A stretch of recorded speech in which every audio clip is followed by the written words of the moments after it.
China ने हमेशा से अपनी विस्तारवादी नीति को अपनाया है और अभी भी उसी विस्तारवादी नीति को आगे बढ़ाया जा रहा है। चाइना ने न सिर्फ भारत के लिए बल्कि बहुत सारे देशों के लिए एक थ्रेड बनता जा रहा है। चाइना भारत के कुछ एरिया के साथ साथ नेपाल, भूटान पर भी अपना दावा ठोकता है।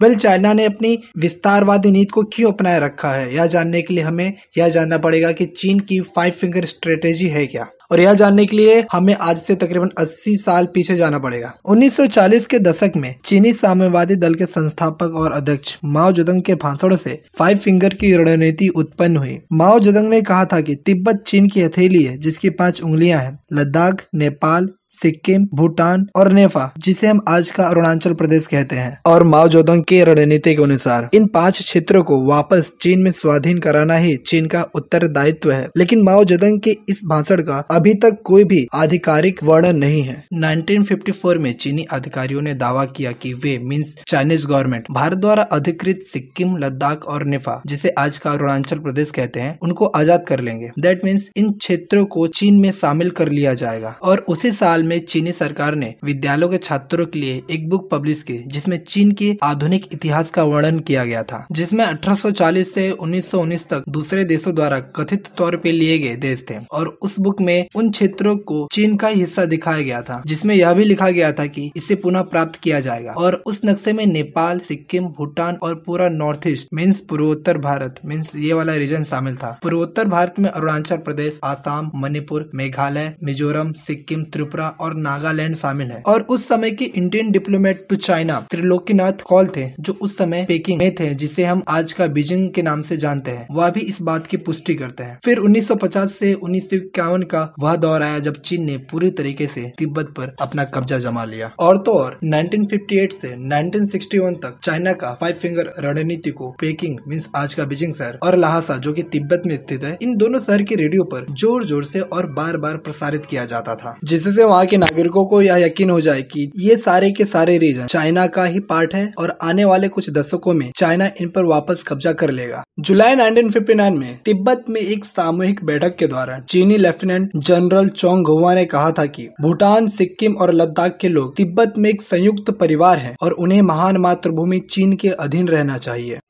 यहाँ पर माओ जेडुंग का एक भाषण है, मैं उनकी लाइन को हिंदी में कोट कर रहा हूँ। माओ जेडुंग ने कहा था कि चीन पर सैन्य क्षति पहुंचाकर साम्राज्यशाही दोस्तों ने चीन के कई राज्य और चीन के क्षेत्र जबरदस्ती ले लिए हैं। जापान ने कोरिया, ताइवान, रक्यू द्वीप समूह, पेस्काडोर्स और पोर्ट आर्थर को हड़प लिया है। इंग्लैंड ने बर्मा, भूटान, नेपाल और हांगकांग को ले लिया है। फ्रांस ने अनाम को जब्त कर लिया है। यहाँ तक कि पुर्तगाल जैसे छोटे और तुच्छ देश ने भी हमसे मकाऊ को ले लिया है। और तो और चीन के विशाल साम्राज्य पर भारी प्रहार किया गया है। चीन ने 1950 में तिब्बत पर आक्रमण करके अपनी हथेली तो वापस ले ही ली। और तो और 1950 के दशक से चीन ने भारत के कश्मीर से कुछ हिस्सा ले लिया है। हालांकि अभी 21वीं सदी में चीन सिर्फ भारत के अरुणाचल प्रदेश और अक्साई चीन पर अपना दावा करता है।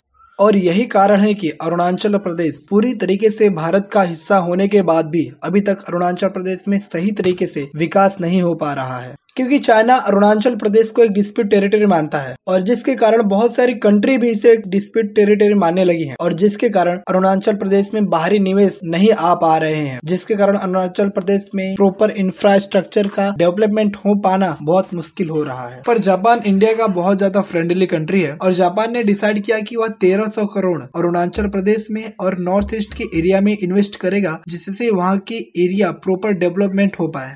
और रही बात नेपाल और भूटान की, तो चीन आधिकारिक रूप से पूरे नेपाल और भूटान को अपना हिस्सा तो नहीं मानता, लेकिन फिर भी नेपाल और भूटान के बॉर्डर का कुछ एरिया चाइना क्लेम करता है। रिसेंटली इसका एक एग्जांपल देखने को मिला जब चाइना ने नेपाल के एक गांव पर पूरे के पूरे गांव पर अपना कब्जा कर लिया और उसका एरिया तकरीबन 150 हेक्टेयर था। यहाँ पर आप देख सकते हैं 3 नवंबर 2020 का द इकोनॉमिक्स टाइम का रिपोर्ट है, China occupies Nepal village land defining silence from Oli government. और अभी नेपाल में केपी ओली की सरकार अस्तित्व में है और वह इस बात पर ज्यादा जोर नहीं देते कि चाइना उनकी जमीन, उनका लैंड एक्वायर कर रहा है, क्योंकि नेपाल की सरकार ने करोड़ों रुपए का लोन चाइना से लेकर रखा है। और तो और केपी ओली बहुत हद तक प्रो चाइनीज रहते हैं, जिससे चाइना कुछ भी करता है तो उनको उतना फर्क नहीं पड़ता है।